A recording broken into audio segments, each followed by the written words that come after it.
नमस्कार, आप देख रहे द वायर। मैं हूं आपके साथ अतुल होवाले। आज महाराष्ट्र और झारखंड जो दो स्टेट ऐसे हैं जहां पर चुनाव का ऐलान हो गया। महाराष्ट्र में जो है वो 20 नवंबर को वोटिंग होगा, वही 23 नवंबर को चुनाव की जो है वो गिनती हो जाएगी। महाराष्ट्र एक ऐसा स्टेट है, सबसे रिचेस्ट स्टेट जिसको कहा जाता है। देश की जो आर्थिक राजधानी वो मुंबई है। हर एक पक्ष ऐसा है जो महाराष्ट्र पर सत्ता हासिल करना चाहता है। अभी फिलहाल महाराष्ट्र में ऐसी स्थिति है कि 2022 में जब सत्ता परिवर्तन हुआ था, जब दो शिवसेना बनी थी, दो राष्ट्रवादी कांग्रेस एनसीपी की स्प्लिट हुआ था, जहां पर अजीत पवार ने अलग रास्ता चुनकर वो बीजेपी में शामिल हो गए, और वही दूसरी तरफ एकनाथ शिंदे थे जो शिवसेना से बागी होकर वो भी बीजेपी में शामिल हो गए और उन्होंने सरकार बनाई थी। अभी जो है वो असली अग्नि परीक्षा जो है वो अभी देखने को मिलेगी, क्योंकि विधानसभा के चुनाव को सिर्फ एक महीना रह गया है। 20 तारीख को नवंबर में जो है वो महाराष्ट्र के लिए वोटिंग होगा। ये लाइव जो है वो द वायर के दर्शकों को मैं बताना चाहता हूँ कि हम ये लाइव इसलिए कह रहे हैं क्योंकि अभी के जो महाराष्ट्र के हालात है, कुछ दिनों पहले ही बाबा सिद्दीकी जो एनसीपी के लीडर थे, उनकी हत्या कर दी गई थी। वहां पर पॉलिटिकली जो माहौल है वो बहुत ही खराब है। होम मिनिस्ट्री का जो एक कंट्रोल होना चाहिए वो नहीं है। कुछ ऐसे इंसिडेंट हुए थे जो महाराष्ट्र जैसे स्टेट में नहीं होने चाहिए। इस पूरी चर्चा में मेरे साथ शामिल होंगे संदीप, जो कि एक पॉलिटिकल एनालिसिस्ट है, और मेरे सहयोगी पवन होंगे। इनसे हम चर्चा करेंगे। बाद में इस चर्चा में जुड़ेंगे प्रोफेसर सुमित मस्कर, जो 8:15 में इस चर्चा में जुड़ेंगे। संदीप जी, आपका स्वागत है द वायर में। Pawan, you are also welcome to the Wire. या संदीप जी, मेरा पहला सवाल यही है आपसे कि आप इस चुनाव को किस तरह से देखते हैं। लगातार आप ग्राउंड पर घूम रहे हैं, ग्राउंड की जो रियलिटी है वो आपको बेहतर पता है कि ग्राउंड पे क्या हो रहा है, किस तरफ जा रहा है चुनाव। अभी का माहौल कैसा है, थोड़ा सा बताएंगे। सबसे पहले मैं आपका आभारी हूँ, मुझे आपने वायर पे आमंत्रित किया। अभी आज ही केंद्रीय इलेक्शन कमीशन ने महाराष्ट्र के असेंबली का चुनाव का ऐलान किया। और लोकसभा के बाद ये चुनाव है और महाराष्ट्र जैसा एक बड़ा स्टेट इंडिया का इलेक्शन, अब वो वहाँ पे चुनाव होगा। अभी महाराष्ट्र का ग्राउंड देखा तो परसेप्शंस, पॉलिटिकल इंसिडेंट्स, इधर उधर पार्टी स्प्लिटिंग का ये सब माहौल, ये सब में महाराष्ट्र पिछले 5 सालों से डूबा है। पॉलिटिकल गॉसिपिंग और पॉलिटिकल कंफ्यूजन इतना हुआ है महाराष्ट्र में। अभी लोगों को भी पता नहीं कि आगे क्या होगा, कैसे ये राज्य चलेगा, कौन सी गवर्नमेंट आएगी। अभी तक का ये माहौल है। आज थोड़ा सा लोगों के सामने क्लियर हो चुका है कि वोटिंग कब होगा और कितने फेज में, एक ही फेज में वोटिंग होगा। शायद ये चर्चा चल रही थी कि 2 फेज में वोटिंग होगा, लेकिन अब आज वो क्लियर हो गया कि एक ही फेज में वोटिंग होगी। अभी दोनों जो अलायंस महाविकास आघाड़ी और महायुति हम देखेंगे तो उनकी बैकड्रॉप जो प्रिपरेशन है वो लगभग कंप्लीट हो चुकी है। सीट शेयरिंग का ऐलान अगले 2 दिन में हो सकता है। वो कैंडिडेट का ऐलान भी पार्टी को जल्द से जल्द तय करना पड़ेगा, क्योंकि समय बहुत कम है। 30 डेज या 35 डेज में वोटिंग आएगा। तो अलायंस के सामने चुनौती बहुत है। लोगों के सामने मैंडेट किसको देना है ये भी एक क्वेश्चन है। लेकिन मेरे को ऐसा लगता है कि ग्राउंड पे थोड़ा सा अभी कंफ्यूजन है। वो कंफ्यूजन 2 तरह के था। एक अलायंस को लेकर है कि कौन सा सीट किस पार्टी को जाएगा और किस पार्टी का कैंडिडेट लोगों के सामने आएगा, इसमें थोड़ा सा कंफ्यूजन है। और ये डायलेमा लोग मतदारों का जब क्लियर नहीं होता है तब तक लोग क्या डिसीजन लेंगे, लोग क्या सोचेंगे, ये थोड़ा सा जानना या डिटेक्शन करना थोड़ा इम्पॉसिबल लग रहा है। अगले हफ्ते या 1 हफ्ते के अंदर वो दोनों चीज अगर क्लियर हो जाती है तो आपको मैंडेट की तरफ आप डिस्कस कर सकते हैं या आगे का माहौल डिस्कस कर सकते हैं। अभी तो फिलहाल ऐसा है कि बाकी पॉलिटिकल चर्चाएं बहुत चल रही है, लेकिन मतदारों को एक दो थिंग्स या क्लियर होनी चाहिए। एक तो मेरा असेंबली सीट या मेरा मतदार संघ जो है वो किस पार्टी को जाएगा, महायुति में किसको जाएगा, एमवीए में किसको जाएगा, और वो कैंडिडेट कौन होगा। ये 2 चीज लोगों के सामने आने के बाद लोग सोचना चालू करेंगे कि हमको किस तरफ जाना है, महायुति की तरफ जाना है या महाविकास आघाड़ी की तरफ जाना है। जो अभी अभी का जो माहौल ऐसा है कि जो महाराष्ट्र का परंपरागत जो मतदार रहा है वो एक ही शिवसेना के लिए उनके सामने था और एक ही एनसीपी थी 1999 से लेकर अभी तक। लेकिन अभी जो है वो पिछले लोकसभा समय जो चुनाव में हुए थे उस तरफ दो एनसीपी थी और दो शिवसेनाएं थी। अभी सीट शेयरिंग नहीं हुआ है, महाविकास आघाड़ी का भी नहीं हुआ है और महायुति का भी नहीं हुआ है। और सीट शेयरिंग तो हुआ नहीं है, तो इसकी चर्चाएं किस तरह से है, लोगों में क्या संभ्रम है सीट शेयरिंग को लेकर।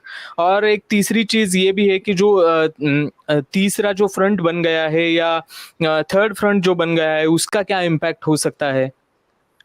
थर्ड फ्रंट का कोई इम्पैक्ट होगा नहीं महाराष्ट्र के पॉलिटिक्स में, मुझे पर्सनली ऐसा लगता है, क्योंकि महाराष्ट्र का हिस्ट्री जब से स्टेट बना है तब से देखेंगे तो थर्ड फ्रंट का कोई पॉलिटिकल इक्वेशंस महाराष्ट्र के लोगों ने कभी एक्सेप्ट किया नहीं पिछले 40-50 साल का। अगर राज हाँ कुछ इंडिपेंडेंट आ सकते हैं वो बात अलग है, लेकिन as a alliance third front Maharashtra कभी एक्सेप्ट नहीं करता, ऐसा मेरा अभी तक का मानना है। और हिस्ट्री भी वही कहती है, डेटा या पिछले 50 साल के इलेक्शन भी वही कहते हैं।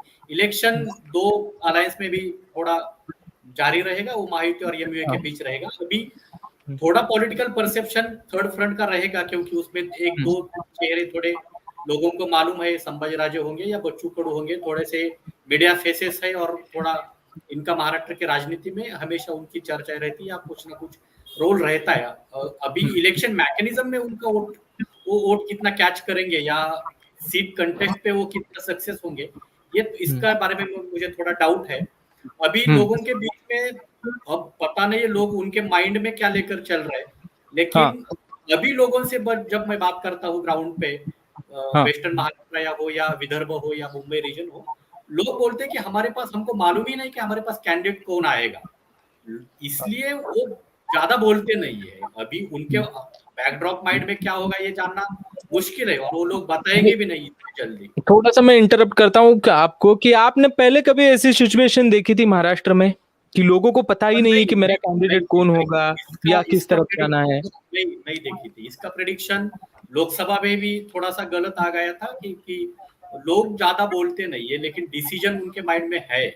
लेकिन महाराष्ट्र असेंबली का ये चुनाव है, लोकसभा का चुनाव अलग था, असेंबली का चुनाव अलग होगा, क्योंकि असेंबली का चुनाव ये लोकल कनेक्ट के ऊपर होता है। लोग ज्यादा स्टेट की वजह से अपना एरिया क्या रहेगा, अपना कैंडिडेट कौन रहेगा, अपना आदमी कौन है, इसके उस बेसिस पे ये चुनाव होता है। तो लोग सोचते हैं कि हमको कौन मदद करेगा, हमारा लोकल आदमी कौन होगा। लोग पहले वो सोचते हैं और बाद में स्टेट के ऊपर जाते हैं। लेकिन लोकसभा का इक्वेशन अलग रहता है। लोग लोकसभा के चुनाव में लोग देश का सोचते हैं, देश का फ्यूचर क्या होना चाहिए, देश का प्राइम मिनिस्टर कौन होगा, इसके बारे में सोचते हैं। लेकिन असेंबली में लोग आप अपना आदमी कौन है, मेरे को मदद करने वाला, अपने सोसाइटी को मदद करने वाला लोकल चेहरा कौन है, ये लोग सोचते हैं।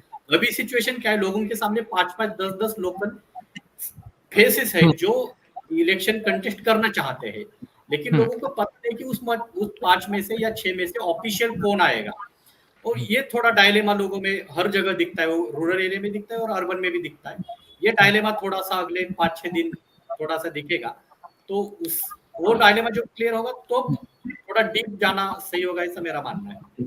मेरे सहयोगी पवन भी मेरे साथ जुड़े इस लाइव में। पवन, मैं आपसे पूछना चाहता हूं कि आपने भी क्लोजली पॉलिटिक्स फॉलो किया है, नंबर्स के हिसाब में से देखे तो आप किस तरफ जाएंगे, या आपको संदीप जी से कुछ सवाल पूछने हैं तो आप पूछ सकते हो कि किस तरफ जाएगा पूरा एक देखा जाए तो पूरा महाराष्ट्र में अभी दो रिजर्वेशंस के जो गुट है वो आमने सामने आए हैं, ओबीसी का है और मराठा रिजर्वेशन को। तो हम लगातार देख रहे हैं कि मनोज जरांगे जिस तरह से सरकार पर प्रेशर बना रहे हैं कि हमको रिजर्वेशन चाहिए, या दूसरी तरफ ओबीसी के जो लक्ष्मण हाके हैं वो भी मैदान में है। क्या क्या कहेंगे आप? मुझे कुछ कहना नहीं है, लेकिन संदीप जी से कुछ 2-3 सवाल हाँ। पूछना चाहता हूँ मैं, क्योंकि वो तो एक्सपर्ट है, ग्राउंड पे बहुत काम कर रहे हैं। तो सर, संदीप जी, ज्यादातर बातें अभी सियासत के बारे में हो रहा है कि कौन सा गुट से कौन कंटेस्ट करेगा, कैंडिडेट कौन होगा, ये ऊपर की बातें हो रही है। लेकिन जो लोग महाराष्ट्र के बाहर हैं उनको ये भी जानना होगा कि लोगों ये मुद्दा क्या होंगे। अगर मैं आपसे पूछूं कि ये चुनाव में 3 मुद्दे क्या होंगे, तो आप क्या बताएंगे आप? बढ़िया बढ़िया सवाल है, क्योंकि मुद्दों से जुड़ा ही इलेक्शन होता है और लोगों के लोकल मुद्दे अलग होते हैं विधानसभा चुनाव में, और लोकसभा में जो चुनाव के मुद्दे हैं वो अलग होते हैं। लोकसभा चुनाव में महाराष्ट्र का बात देखेंगे तो लोकसभा चुनाव का एक अलग नैरेटिव, हर रीजन में अलग अलग मुद्दा लोकसभा का चुनाव का था महाराष्ट्र में। अभी असेंबली में एक दो तीन मुद्दे थोड़े से जो स्टेट वाइड है, जो सभी जगह वो फिट होंगे, या लॉ एंड ऑर्डर का जो परसेप्शन महाराष्ट्र में बना है वो बहुत ही हाई हो चुका है और वो डीप रूटेड हो चुका है। वो घर घर में उसकी चर्चा है कि महाराष्ट्र होम मिनिस्टर या महाराष्ट्र होम मिनिस्ट्री के बारे में जो लोग बातें करते हैं वो सभी जगह है। लोकसभा चुनाव में मेरा एक डिटेक्शन हुआ था, एक मेरी समझ हुई थी कि हर कोकण के मुद्दे अलग थे, मराठवाड़ा के मुद्दे अलग थे, वेस्टर्न महाराष्ट्र के अलग थे। असेंबली में वो बात थोड़ी सी कम दिखती है। असेंबली में एक तो रिजर्वेशन का मुद्दा मराठवाड़ा रीजन में तो है, लेकिन उसका परसेप्शन स्टेट लेवल पॉलिटिक्स में भी आ चुका है। लेकिन मराठवाड़ा रीजन के लोग उससे बहुत ज्यादा इमोशनल है, उससे जुड़े हुए हैं। तो महाराष्ट्र मराठवाड़ा में मराठा रिजर्वेशन का एक मुद्दा जो हाई टेम्पर है। खानदेश में थोड़ा सा एग्रीकल्चर क्राइसिस का, जो नासिक बेल्ट है उसमें थोड़ा सा एग्रीकल्चर क्राइसिस का एक इश्यू है।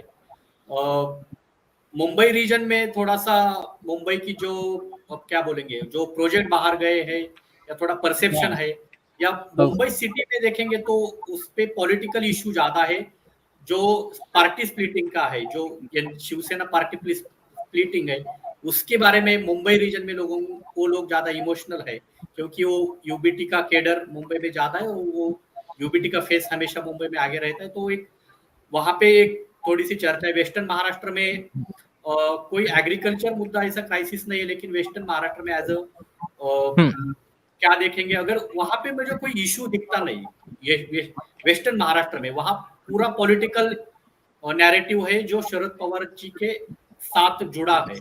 महाराष्ट्र के ऑल ओवर स्टेट में हम तीन चार मुद्दे डिस्कस कर सकते हैं। पहला तो रिजर्वेशन रिजर्वेशन का मुद्दा तो है ही, मराठा रिजर्वेशन, ओबीसी रिजर्वेशन, और वो धनगर कम्युनिटी का भी एक रिजर्वेशन का मुद्दा कुछ जिलों में है।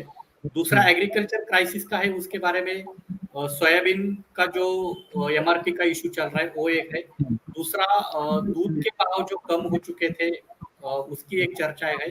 और पूरे स्टेट में सबसे ज्यादा एक इफेक्टिव इश्यू मुझे लगता है वो है क्राइम, लॉ एंड ऑर्डर और महाराष्ट्र होम मिनिस्ट्री का परसेप्शन। और दूसरा एक थोड़ा सा साइड एंगल है, उसकी चर्चा ज्यादा नहीं है, लेकिन as a ideological state Maharashtra को हम देखेंगे तो पिछले 5 सालों में लोगों का मानना ऐसा है कि महाराष्ट्र का इमेज डिग्रेडेशन बहुत हो चुका है।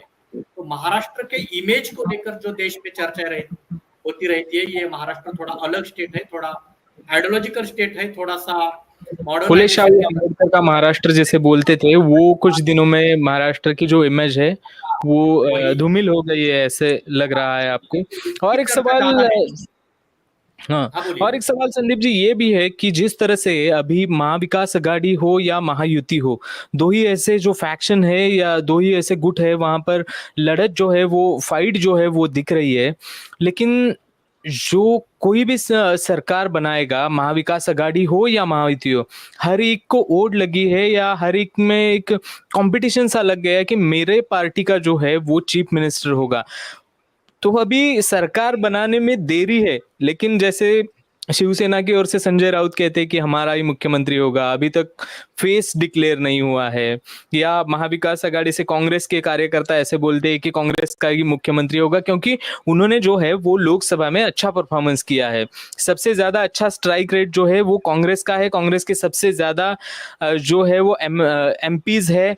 दूसरी तरफ देखा जाए तो शरद पवार की पार्टी भी जो है वो भी पीछे, पर्दे के पीछे से जो है वो मुख्यमंत्री के पद के दावेदार है। सुप्रिया सुले जैसा महिला मुख्यमंत्री का जो चेहरा है वो अभी तक नहीं मिला है महाराष्ट्र का, वो भी देख रहे हैं।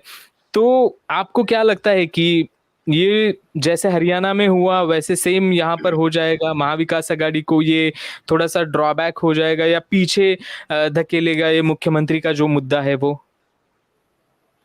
अभी उस पर बोलना थोड़ा सा क्या सही नहीं है, लेकिन वो चर्चा करेंगे। अभी चीफ मिनिस्टर की जो पोस्ट है उसको लेके मुझे ऐसा लगता है कि एमवीए की चर्चा हो रही है, लेकिन महायुति में भी वो एक साइलेंट कंपटीशन है जो दिखती नहीं है, लेकिन वो तो रहेगी ही। एमवीए की जो डिस्कशन है एज अ चीफ मिनिस्टर को लेके वो ओपन हो चुका है, वो प्लेटफॉर्म पे आ चुका है, क्योंकि उसकी चर्चाएं होती रहती है। इसके बारे में लोग क्या मैंडेट देंगे उसके ऊपर ही डिसाइड होगा, लेकिन मुझे ऐसा लगता है कि महाराष्ट्र के इलेक्शन में पहले कभी चीफ मिनिस्टर का कैंडिडेट का नाम इलेक्शन के पहले ऐलान नहीं हुआ है as a Mahayuti, as a MVA, या पिछले 4-5 इलेक्शन हम देखेंगे या उससे कभी पहले इतिहास भी देखा जाए तो ऐसे कोई एक सिंगल फेस के ऊपर महाराष्ट्र ने कभी चुनाव नहीं लड़ा है। जैसे कि बहुत सारे कद्दावर मुख्यमंत्री हुए हैं, विलासराव देशमुख हुए हैं, फिर से हम देखा जाए पृथ्वीराज चौहान हुए कांग्रेस की तरफ से, देवेंद्र फडणवीस थे। ये सब जो मुख्यमंत्री थे वो चुनाव के बाद वो नेता बने थे या मुख्यमंत्री बने थे, लेकिन चुनाव से पहले महाराष्ट्र में कभी ऐसी स्थिति नहीं पैदा हुई थी। लेकिन इस बार ही ऐसा क्यों हो रहा है कि हमारा ही मुख्यमंत्री चाहिए? आज ही स्टेटमेंट आया है कि अभी तक मुख्यमंत्री पद का जो चेहरा है वो नहीं दिया है। एक समय था 2014 में अलग अलग पार्टियां लड़ी थी। क्या ऐसे सिचुएशन तो मुझे नहीं लगता कि अभी हो जाएंगे कि 2024 में ऐसे हालात है कि कोई भी पार्टी जो अलग लड़ सकती है। लेकिन यहाँ पर 2 पार्टीज ऐसी है जो अलग लड़ सकती है, जिसका मैं जिक्र करना चाहता हूँ और दर्शकों को भी बताना चाहता हूँ कि 2 पार्टीज ऐसे, जैसे एक है एमएनएस महाराष्ट्र नवनिर्माण सेना जो अलग लड़ने जा रही है, और दूसरा जो है वो वीबीए वंचित बहुजन आघाड़ी जो अलग अलग ही राह पर है। तो क्या लगता है, मेरा दोनों से सवाल है कि क्या लगता है आप दोनों को कि ये सही है या गलत है, या किसको फायदा हो सकता है? अगर एमएनएस अलग लड़ती है तो उनका एक अलग हिंदुत्व वाला वोट बेस है, अगर बीबीए अलग लड़ती है तो वो दलितों का एक अलग सा वोट बेस है। वो किस तरफ जाएगा, किसको नुकसान होगा या किसको फायदा होगा? कौन बोलेंगे आप या? नहीं, आप बताइए। नहीं, अतुल जी, इसके बारे में तो मुझे नहीं लगता कि कोई पॉलिटिकल कैनवास में वो 2 पार्टियां जो इनका कुछ डिस्कशन है, हाँ दोनों फेस के लिए मीडिया अट्रैक्शन बहुत है या मीडिया स्पेस बहुत है, लेकिन ग्राउंड पे अगर उनका पॉलिसी देखेंगे या ग्राउंड का कैंपेनिंग देखेंगे या केडर देखेंगे तो बहुत ही कंफ्यूजन में है, क्योंकि जिस तरह राज ठाकरे की पॉलिटिकल पॉलिसी हमेशा चेंज रहती है, तो ऐसा कोई ठोस एक डायरेक्ट मैसेजिंग उनका ग्राउंड पे जाता नहीं है। और वही बात प्रकाश अंबेडकर जी की भी हुई, वो लोकसभा में भी वो एमवीए के साथ जाएंगे और लास्ट एंड तक वो चर्चाएं चालू हुई, लेकिन उसके बाद में उन्होंने कोई एमवीए के साथ अलायंस नहीं किया। तो मेरा मानना ऐसा है कि लोग अपना वोट वेस्ट नहीं करेंगे। एक तो लोग महायुति के लाइन पे वोट देंगे या एमवीए के लाइन पे वोट देंगे। अगर लोग वोट देंगे या सत्ता के लिए देंगे, नहीं तो अपोजिशन के लिए देंगे। ये वेस्ट ऑफ वोट है। इसकी जो चर्चा है, मेरे को नहीं लगता कि वो इतना मैंडेट की तरफ या कोई उससे पॉलिटिकल कैलकुलेशन बदलेंगे या डिजिट में रिजल्ट में उनका कोई परसेप्शन दिखेगा, ऐसा मेरे को लगता नहीं। क्योंकि अपने देखा कि वंचित बहुजन आघाड़ी का जो लोकसभा का रिजल्ट आया उसमें वो लोग आ गए। 2019 में जो उनको मैंडेट मिला था या परसेंटेज मिला था, उससे कम परसेंटेज उनको 2024 में मिला। तो उनका पॉलिटिकल पॉलिसी जो है वो जिसके साथ जाएंगे नहीं जाएंगे, अलायंस करेंगे या नहीं करेंगे, तो उसके बारे में कोई क्लियरिफिकेशन महाराष्ट्र के मतदारों को नहीं है। तो वो लोग क्या करेंगे, लेकिन एक ऐसा मानना है कि महाराष्ट्र थोड़ा सा आइडियोलॉजिकल स्टेट है, तो लोग थोड़ा सा आइडियोलॉजिकल हिसाब से सोचते हैं। तो लोग ऐसा बोलते हैं कि इसकी जो झलक है, इसकी जो ऐसा कहा जाता है कि इसकी जो झलक है वो लोकसभा चुनाव में देखने को मिली थी, क्योंकि 2019 के जो लोकसभा चुनाव में उसमें वंचित बहुजन आघाड़ी ने एक बहुत बड़ा जो है वो रोल अदा किया था। उनको वोट शेयर था तो वो सबसे बड़ा था, इसका सीधा इम्पैक्ट था तो महाविकास आघाड़ी में जो अभी कांग्रेस है उसके ऊपर पड़ा था। सिर्फ एक ही जो एमपी है वो चुनकर आया था। अभी चर्चा को आगे बढ़ाते हैं, उससे पहले मैं हमारे चौथे मेहमान है जो इस चौथे मेहमान है इस चर्चा में जुड़ेंगे, प्रोफेसर डॉक्टर सुमित मस्कर जो है वो महाराष्ट्र से आते हैं, वो भी इस चर्चा में जुड़े हैं। सुमित, आपका स्वागत है द वायर में। मेरे सहयोगी पवन भी है यहाँ पर, वो आपसे कुछ सवाल करना चाहते हैं, तो सीधा चलते हैं पवन के सवाल के पर। Thank you Atul. तो सुमित जी, मेरा एक सवाल ये है कि अभी अर्बन वोटिंग जो है वो ज्यादातर भाजपा को बेनिफिट देती हैं। हमने हरियाणा में भी देखा है और बहुत सारे इलेक्शंस में भी देखा है।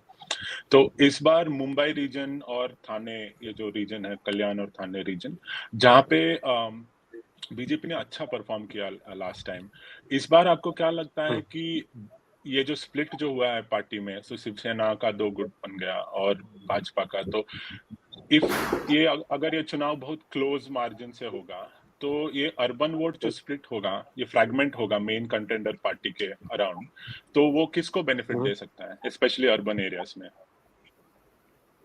नहीं, अर्बन एरियाज में ऑब्वियसली जैसे ही जो कॉन्स्टिट्यूएंसी छोटी हो जाती है तो दोनों पार्टियों के पास एडवांटेज होता है। अब ये देखना है कि जो पैटर्न रहा है वोटिंग का लोकसभा का, क्या वो इंटैक्ट रह पाता है। तो फिलहाल तो यही दिख रहा है कि जो जिन्होंने जो भी कॉन्स्टिट्यूएंसीज है उन्होंने जिनको वोट किया था महाविकास आघाड़ी को, तो वैसा उनके पास ऐसा कोई रीजन नहीं है कि उनको वोट ना करे।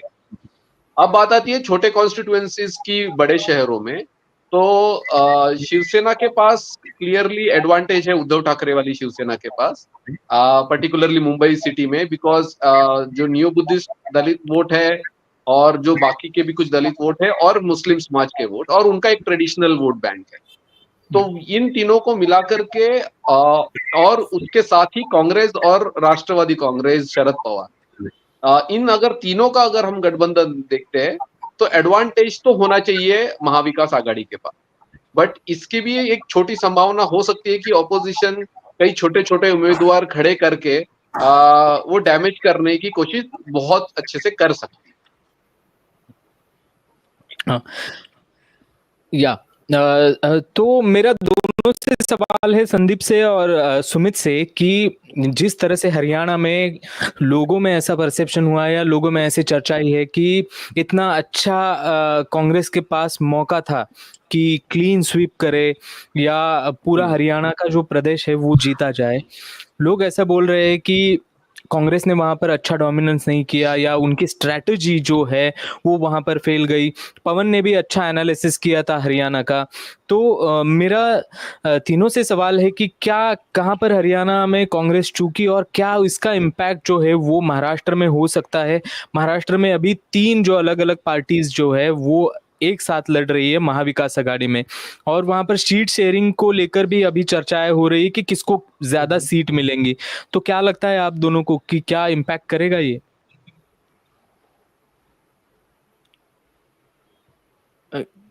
या सुमित जी बोलिए, बाद में संदीप जी बोले। देखिए, अभी हरियाणा में जो चुनाव हुआ वहां पे कांग्रेस काफी कॉन्फिडेंट थी। राहुल गांधी जी की जो यात्रा थी, भारत जोड़ो यात्रा, तभी से तो वहीं से उनको एक मैसेज मिला था कि वो आराम से उस पर्टिकुलर क्षेत्र में जीत सकते हैं। कुछ डिस्कशंस हो रहे थे कि आम आदमी पार्टी के साथ अलायंस होगा, लेकिन शायद कांग्रेस को उसकी शायद जरूरत महसूस नहीं हुई। लेकिन हमें ये देखना है कि यहाँ पॉलिटिकल अलायंस की बात चल रही थी हरियाणा में, लेकिन महाराष्ट्र में एक रीजनल सेंटिमेंट है जो बहुत ही ज्यादा स्ट्रांग है। उसको हिंदुत्व का एजेंडा अभी तक उसको काउंटर नहीं कर पा रहा है ठीक से। तो चाहे वो रीजनलिज्म महाराष्ट्र के रीजन को लेकर के हो या मराठी लैंग्वेज को लेकर के हो, बीजेपी अभी तक उस पे अपना कंट्रोल कर नहीं पा रही है। तो इसीलिए हमें ये 2 सिचुएशंस को अलग से देखना है, और ये तीनों भी एक पार्टीज जो है वो इम्पोर्टेंट पार्टीज रही है। अनलाइक हरियाणा जहां शायद आम आदमी पार्टी का एक छोटा नया बेस होगा, यहाँ पर कांग्रेस का एक पुराना अपना नेटवर्क है, शिवसेना उद्धव ठाकरे का एक अच्छा नेटवर्क है, और शरद पवार एनसीपी का परफॉर्मेंस तो हमने देखा ही है। तो ये 3 इंपॉर्टेंट प्लेयर्स है, उसके खिलाफ बाकी जो पार्टीज खड़ी है। तो उस तरीके से हम हरियाणा कंपेयर कर नहीं सकते। इनफैक्ट हम ये बोल सकते हैं कि एक कारण ये भी रहा है डिले करने का इलेक्शंस महाराष्ट्र के, कि ये चर्चा हो सके कि कांग्रेस का क्या होगा या नहीं होगा। तो हम गेस कर सकते हैं कि एक साथ जो चुनाव होने वाले थे उसमें से महाराष्ट्र को अलग शायद इसीलिए भी रखा हो ताकि ये एक तरीके का मैसेज चला जाए कंफ्यूजिंग कि क्या होगा, कांग्रेस कर पाएगी रिपीट या नहीं कर पाएगी। लेकिन अभी डिले करने से ये भी होता है, जो जितने स्ट्रॉन्ग सेंटिमेंट थे लोकसभा चुनाव के बाद, एक बहुत ही स्ट्रॉन्ग एंटी बीजेपी वेव चल रही थी, वो कहीं ना कहीं वो थोड़ी सी नर्म हुई है, क्योंकि वो इतना ज्यादा उन्होंने एक खिचड़ी फैला दी है, इतने ज्यादा इश्यूज अब आ गए हैं लोकसभा चुनाव के बाद से अब तक, कि वो थोड़ा डाइवर्जन हो गया है। मैं ये कहूंगा, ये नहीं कहूंगा कि बीजेपी को उसमें स्ट्रेंथ मिली है, हालांकि कुछ ना कुछ हो ही जा रहा है जिससे बीजेपी की स्ट्रेंथ कम हो रही है।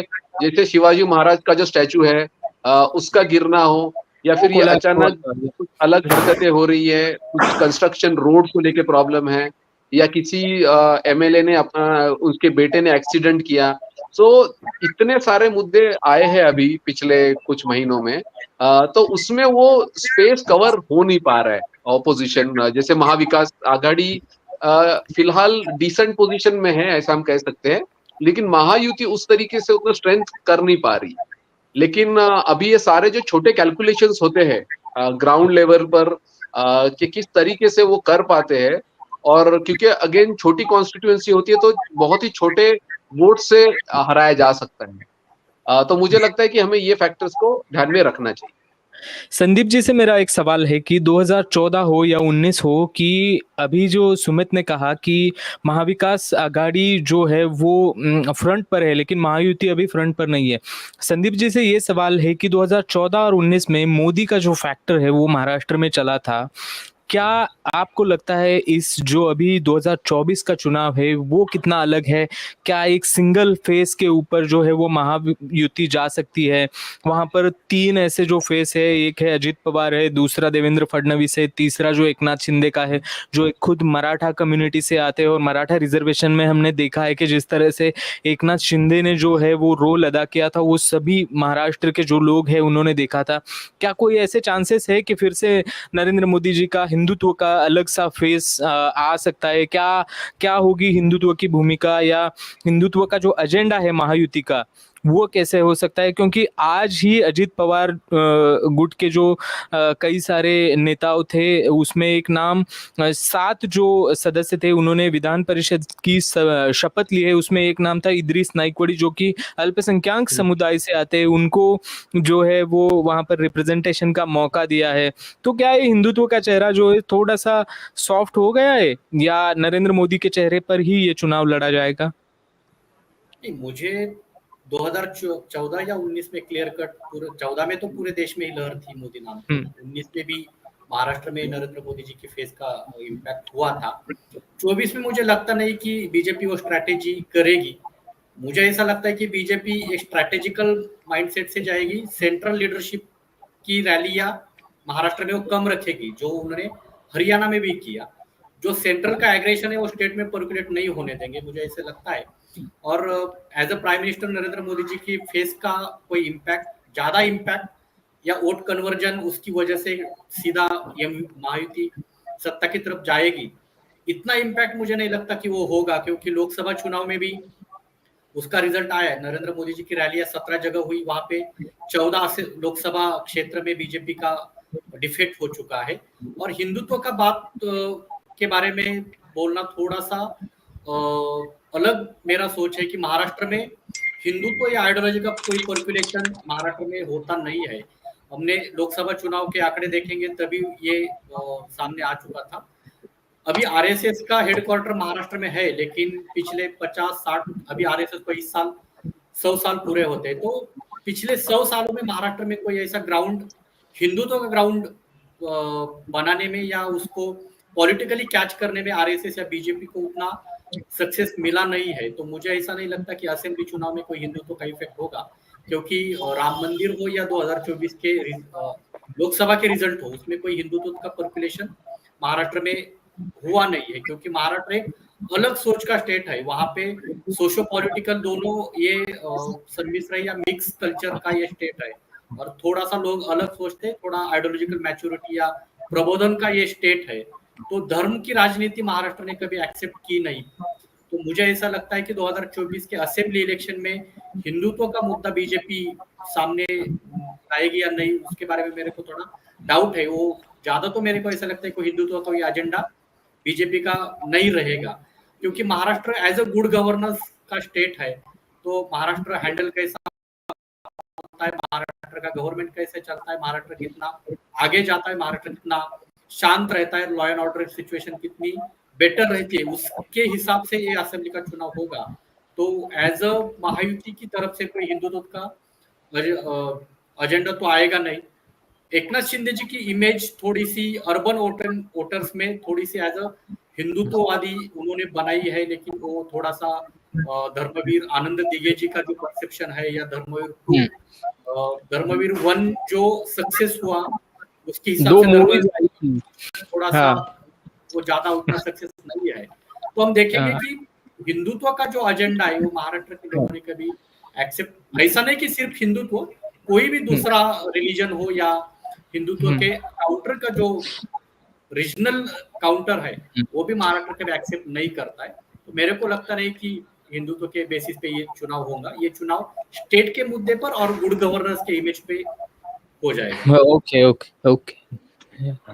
तो मेरा सवाल दोनों से है, सुमित जी और संदीप जी से, कि हमने रिसेंट हरियाणा इलेक्शन में देखा है और पहले एमपी में भी देखा है और छत्तीसगढ़, कि कांग्रेस पार्टी सिर्फ एंटी इनकम्बेंसी के ऊपर अपने पूरा कैंपेन को बेस कर इतना बेनिफिट नहीं पाया है। तो अभी आप देखें महाराष्ट्र में, तो ये जो सेंट्रल कम्युनिकेशन जो होता है भाजपा का, जो नैरेटिव फैलाते हैं, परसेप्शन फैलाते हैं, वो अभी ये लाडली बहना स्कीम और ये इलेक्ट्रिसिटी के ये जो मुद्दे हैं उसके ऊपर बहुत तगड़ा कैंपेन कर रही है भाजपा। तो ये महाविकास आघाड़ी क्या बोलना चाहते हैं लोगों की, वो क्या करना चाहते हैं? मतलब एक तरफ बोल रहे हैं कि एंटी इनकम्बेंसी है, ये जो सत्ते में है वो काम नहीं कर रहे हैं, लेकिन ये भी बताना जरूरी है कि हम अगर सत्ता में आएंगे तो हम क्या करेंगे। तो आपको क्या लगता है कि इनका कोई कैंपेन या नैरेटिव कैंपेन में कुछ गड़बड़ है?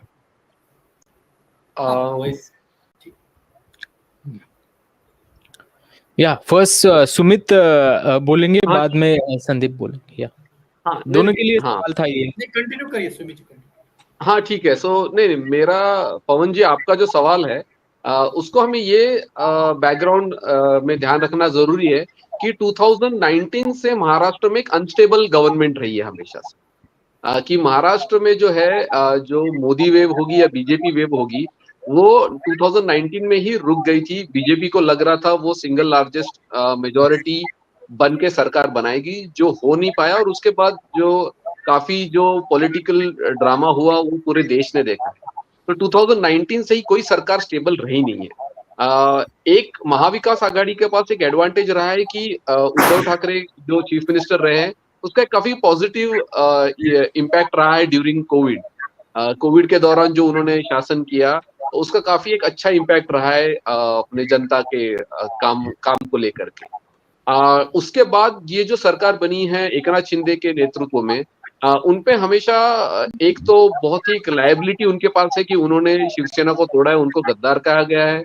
सेम विथ अजित पवार, और बीजेपी के जो लीडर है देवेंद्र फडणवीस, उनको आप अगर सोशल मीडिया पे किसी पोस्ट पे देखेंगे तो उनको काफी टारगेट किया जाता है। आई मीन उनको ही टारगेट किया जाता है कि उन्होंने ये इन दो पार्टियों को तोड़ दिया है। तो हमें ये ध्यान में रखना जरूरी है कि एंटी इनकम्बेंसी जब हम बात करते हैं तो एक कोई भी पार्टी हो, एक पार्टी हो या दो पार्टी हो, उसकी सरकार कम से कम 5 साल चले तब हम एंटी इनकम्बेंसी की बात कर सकते हैं। महाराष्ट्र में कुछ अलग, एक एंटी इनकम्बेंसी से ज्यादा जो एक अलग अलग मुद्दे हैं उसको कैसे हैंडल करते हैं। एक तो ओवरऑल करप्शन का मुद्दा है जो काफी महाविकास आघाड़ी उसको उठा सकती है। दूसरी बात है मराठा रिजर्वेशन, तीसरी बात है आपका ओबीसी रिजर्वेशन। ये सारे ग्रुप्स है और इन करप्शन है और ये रिजर्वेशन के मुद्दे हैं, और हिंदुत्व कहीं ना कहीं इसकी वजह से बैक सीट पे चला गया है। बीजेपी ने काफी कोशिश की है कि हिंदुत्व का मुद्दा बने अलग अलग तरीके से, लेकिन वो बन नहीं रहा है। और एकनाथ शिंदे जो है वो कहीं से शिवाजी महाराज के कुछ अपने वो कुछ वागनक है जो शेर, वो सब लेके आए कहीं से। वो बहुत कोशिश कर रहे हैं उस स्पेस को लेने के लिए जो रीजनल स्पेस है, जो महाराष्ट्र वाला स्पेस है, रीजनलिज्म वाला स्पेस, तो उसमें बीजेपी बहुत ही कम पड़ रही है। और एकनाथ शिंदे का पूरा नेशनल भले ही एक अच्छा इमेज हो, बट वो रिप्रेजेंट नहीं कर सकते पूरे स्टेट को कि एज ए रीजनल लीडर। तो उस मुकाबले में रादर देन एंटी इनकम्बेंसी हमें ये देखना होगा कि जो महाविकास आघाड़ी है वो कैसे जो एग्जिस्टिंग इश्यूज है उसको लेकर के, और सेंट्रल का जो करप्शन का मुद्दा है उसको लेकर के किस तरीके से आगे जा सकते हैं चुनाव। संदीप जी, आपका क्या कहना है पवन के सवाल पर? क्योंकि जो महाराष्ट्र का जो ग्राउंड है वो अलग है, हरियाणा का ग्राउंड हमने देखा, वहां के मुद्दे अलग थे, महाराष्ट्र के मुद्दे अलग है, तो क्या कहेंगे आप? हाँ, मुझे यही लगता है कि इश्यूज तो है, करप्शन का इश्यूज है, लेकिन ज्यादातर ये बैटल परसेप्शन के हिसाब से होगा, मुझे ऐसा लगता है, क्योंकि एमवीए परसेप्शन में थोड़ा सा आगे है। जो छत्रपति शिवाजी महाराज का स्टैचू गिरा या करप्शन का, अभी सुमित जी ने जो बात किया, वो करप्शन का तो इशू कांग्रेस ने अभी शुरू ही किया, वो कल ही उन्होंने कैंपेनिंग लॉन्च किया। कांग्रेस ने अलग मुद्दे डिसाइड किए हैं, यूबीटी ने अलग मुद्दे डिसाइड किए और शरद पवार जी ने अलग मुद्दे डिसाइड किए। शरद पवार जी का एक सोशल मैसेजिंग बहुत ही स्ट्रांग है उनके पॉलिटिक्स में, तो सोशल मैसेजिंग में हमेशा सक्सेस रहते हैं, या सोशल कम्युनिटी हो, सोशल आइडियोलॉजी हो, शाहू फुले अम्बेडकर की जो पॉलिसी है या फिलोसॉफी है, उसको आगे उनका पॉलिटिक्स हमेशा सक्सेस रहता है। यूबीटी के पास गद्दार का नैरेटिव है, जो एकनाथ शिंदे जी के ग्रुप पूरा है, उनको वो चला रहे हैं, या महाराष्ट्र प्रादेशिकवाद जिसको कहते हैं, या रीजनलिज्म जैसे जिसको कहते हैं, मुंबई वर्सेस गुजरात की बैटल हो या महाराष्ट्र वर्सेस दिल्ली का जो बैटल है, उसका बेनिफिट यूबीटी को मिलेगा। तो उन्होंने हर रिलीजन में कौन सा मुद्दा किस पार्टी ने उठाना चाहिए इसको डिसाइड किया है। तो मुंबई रीजन में महाराष्ट्र वर्सेस गुजरात का बैटल होगा, वेस्टर्न महाराष्ट्र में शरद पवार जी आइडियोलॉजिकल परसेप्शन में आगे रहेंगे, मराठवाड़ा में रिजर्वेशन का मुद्दा चलेगा। तो उसके हिसाब से अब परसेप्शन पे थोड़ा एमवे आगे दिखती है। परसेप्शन बनाने में महायुति को अभी तक सक्सेस मिला नहीं है, क्योंकि कुछ ना कुछ बन जाता है तो कोई इंसिडेंट होता है। अभी लाडली बहन का थोड़ा सा परसेप्शन या ग्राउंड मोबिलाइजेशन अजित पवार जी की पार्टी ने किया था, लेकिन उसके बाद बदलापुर का इशू हुआ तो वो माइनस चला गया। आगे राजकोट का छत्रपति शिवाजी महाराज का स्टैचू गिरा, वो ये हुआ। हरियाणा का जब रिजल्ट आया तब एक मोरल कॉन्फिडेंस महायुति के जो सोशल मीडिया का केडर है या ग्राउंड का केडर है उनको मिला था, थोड़ा वो कॉन्फिडेंट हो चुके थे, क्योंकि उनका मोरल बहुत ही डाउन है। तो हरियाणा का रिजल्ट आया और उसका बेनिफिट या उसका मोरल उन्होंने कॉन्फिडेंस मिला, तो बाबा सिद्दीकी का जो दुखद इंसिडेंट हुआ उसकी वजह से वो साइडलाइन हो चुका। बाबा सिद्दीकी की जो दुखद घटना हुई उसकी वजह से वो पॉलिटिकल नैरेशन हरियाणा का भी साइडलाइन हो चुका। तो हर एक टाइम पे एक इंसिडेंट आगे आता है जिसका perception battle, social media battle, ये महायुति को नुकसान को उसका हो चुका है। हाँ, तो मेरा एक आखिरी सवाल है दोनों में से कोई भी एक जवाब दे सकता है, और पवन को भी एक सवाल पूछना है, तो हम पवन के सवाल के साथ इस लाइव को एंड करेंगे। मेरा सवाल यही है कि दोनों में से कोई भी इसका जवाब दे दे। हर एक राज्य हो या हर एक मतलब एक प्रदेश हो, वहां पर कास्ट पॉलिटिक्स जो इंडिया में है वो बहुत मैटर करता है। हम हरियाणा का देखें जहां पर जाट लैंड है, Jat versus other caste, Maharashtra में मराठा है, ओबीसीज है, ऐसे अलग अलग जो स्टेट्स है वहां पर कास्ट पॉलिटिक्स जो है, विविध जो तबका है वो मैटर करता है। महाराष्ट्र में क्या इस विधानसभा चुनाव से पहले हमने देखा है कि मराठा वर्सेस ओबीसी जो बहुत बड़ा संघर्ष देखने को मिला था, मराठा समुदाय के नेता मनोज जरांगे जिन्होंने लगातार जो है वो बीजेपी हो या सरकार को टारगेट करके आरक्षण की मांग की थी। क्या कास्ट पॉलिटिक्स यहाँ पर कितना बड़ा रोल अदा करेगा इस आने वाले चुनाव में? और उसके बाद पवन का एक सवाल लेते हैं और ये लाइव हम एंड करेंगे। मैं एक स्टेटमेंट में वो आपका जवाब दूंगा। कास्ट पॉलिटिक्स मैटर होगा, लेकिन वो एमवीए के फेवर में जाएगा, ऐसा मेरा डिटेक्शन है ग्राउंड का। क्योंकि लोकसभा रिजल्ट का हम चुनाव देखेंगे तो ओबीसी बहुल जो लोकसभा क्षेत्र है उसमें भी बीजेपी का लॉस हो चुका है। एग्जाम्पल देखेंगे तो वर्धा का सीट है, विदर्भ में बहुत ही जगह ओबीसी बहुल जो सोसाइटी है या मतदार है उस रीजन में भी बीजेपी को हार का सामना करना पड़ा। तो मेरे को जो एक नैरेशन है कि सिर्फ मराठा कम्युनिटी की बीजेपी के खिलाफ है, वैसा मेरे को ग्राउंड पे दिखता नहीं है। ओबीसी कम्युनिटी भी बीजेपी की कुछ हद तक खिलाफ जा चुकी है। वो बीड का एग्जांपल देखिए, नासिक का एग्जांपल देखिए, वर्धा का एग्जांपल देखिए या चंद्रपुर का एग्जांपल देखिए, वहां पे ओबीसी कम्युनिटी ही एमवीए की तरफ शिफ्ट हो चुकी है। तो एमवीए की तरफ मराठा कम्युनिटी और ओबीसी कम्युनिटी की दोनों की एक एंगल एमवीए को उसका फायदा होते हुए मुझे असेंबली में दिखता है, क्योंकि बीजेपी को वो आकलन हुआ नहीं है कि ओबीसी हमारे हाथ से छूट चुकी है। तो कुछ असेंबली सीट ऐसे है जहां पे ओबीसी और मराठा या अदर कास्ट का भी साइडलाइन होना बीजेपी को या महायुति को महंगा पड़ेगा।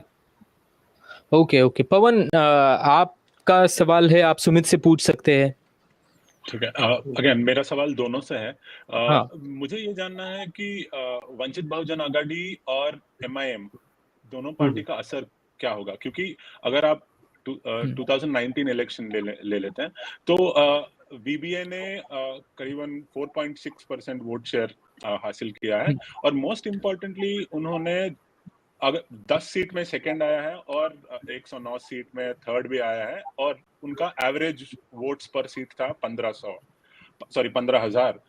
सिमिलरली अगेन एमआईएम ने भी 44 सीट्स में कंटेस्ट किया है, उनका कैंडिडेट 15 सीट में सेकंड या थर्ड आए हैं, और उनका वोट एवरेज वोट पर सीट अगेन वो 29,000 है, मतलब 16% है पूरा एवरेज वोट शेयर उनका। तो अगर मार्जिन्स अगर बहुत कम होंगे जैसे आप दोनों ने बोला है, तो ये इन दोनों पार्टी का असर क्या होने वाला है एज अ थर्ड कंटेस्टेंट? जहां तक वंचित बहुजन आघाड़ी का सवाल है, हम 2019 के फिगर्स को काफी कोट करते हैं, लेकिन हमें देखना है कि वो एक अलग मोमेंट था इलेक्शन का, और उसमें एक सक्सेस का उनका एक अलग रीजन था। लेकिन जब हम 2024 की बात करते हैं, ऑलरेडी एक मेजर शिफ्ट हो चुका है वोट बेस में।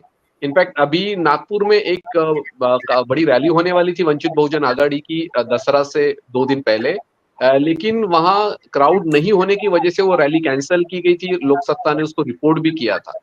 तो वंचित बहुजन आघाड़ी एक फैक्टर, बहुत बड़ा फैक्टर हो सकता था कि जो लार्ज न्यू बुद्धिस्ट दलित पॉपुलेशन है जो कांग्रेस की तरफ या शरद पवार और या फिर उद्धव ठाकरे की तरफ जो गया है, उसको थोड़ा सा स्प्लिट करने में। लेकिन फिलहाल ऐसे दिख नहीं रहा है कि ये पॉपुलेशन और शिफ्ट हो सकती है।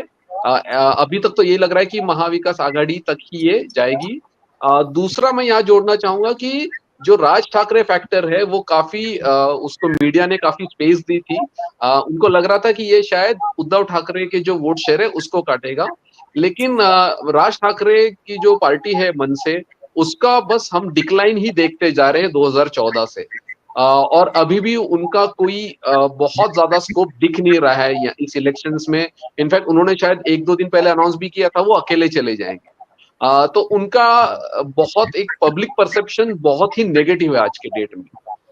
लास्टली जहां तक एमआईएम की बात करें तो हो सकता है 1 या 2 सीट पर वो कुछ थोड़ा बहुत चेंज कर पाए, क्योंकि जो मुस्लिम कम्युनिटी है उन्होंने एक महाविकास आघाड़ी की तरफ ही अपना रुझान दिखाया है पिछले इलेक्शन में, और ऐसी कुछ बहुत बड़ा चेंज हुआ नहीं है पिछले 2-4 महीनों में कि वो उनका रुझान बदलने के लिए वो मजबूर हो जाए।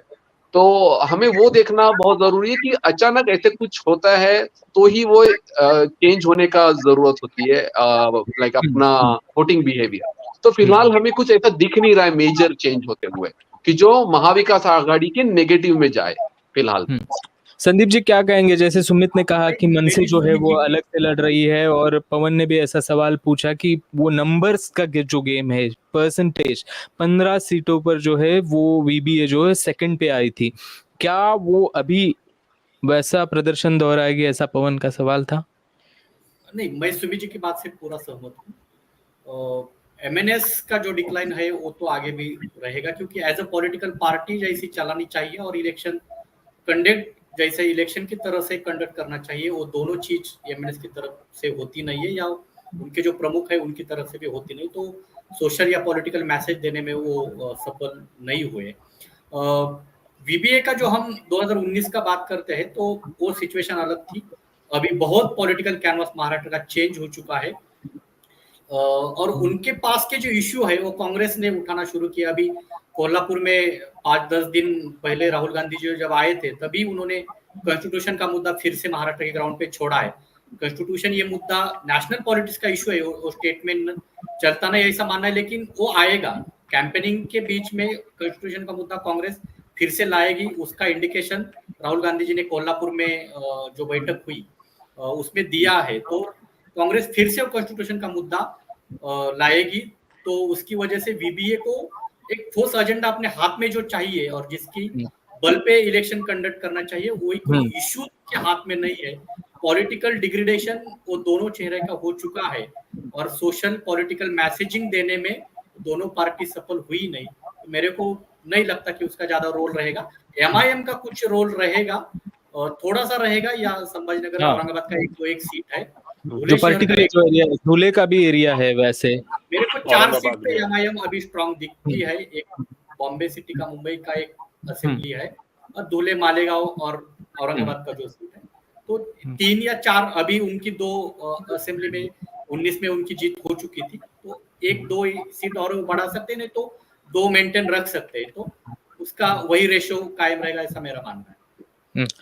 तो आज ही मतलब आज ही अनाउंस हुआ है इलेक्शंस, अभी 1 महीना है, बहुत सारी डेवलपमेंट्स होनी है, सीट शेयरिंग होनी है, कौन मुख्यमंत्री बनेगा, किसका चेहरा आगे आता है वो भी देखना बड़ा दिलचस्प होगा।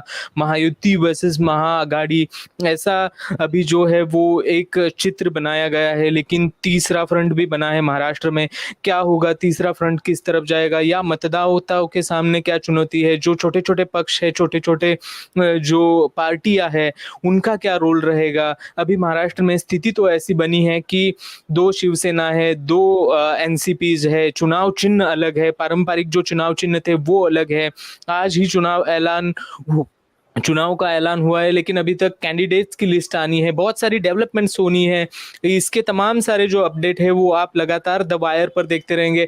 आज इस चर्चा में पूरे महाराष्ट्र की जो चर्चा की हमने, इसमें जुड़े थे महाराष्ट्र के ही सुमित मस्कर है, वो प्रोफेसर सुमित मस्कर, जिन्होंने अपने पॉइंट्स जो है वो द वायर के दर्शकों के सामने रहे, और वहां पर संदीप तिटके जो थे वो लगातार ग्राउंड पर महाराष्ट्र घूम रहे हैं, जिन्होंने दर्शकों को बताया कि किस तरह से महाराष्ट्र के ग्राउंड पर क्या हो रहा है, कौन सी पार्टी की तरफ किस तरफ जा रहा है। वही पवन ने भी बहुत अच्छे सवाल किए कि नंबर्स गेम क्या थे, कौन सी पार्टी यहाँ पर लीड करेंगी, 2019 में जो चुनाव में कौन सी पार्टी ने कितने वोट लिए थे, क्या वही जो सिनेरियो है वो कंटिन्यू रहेगा या नहीं रहेगा।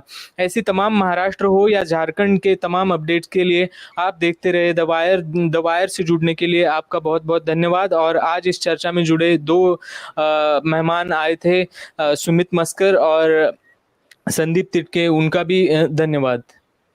Thank you. Thank you.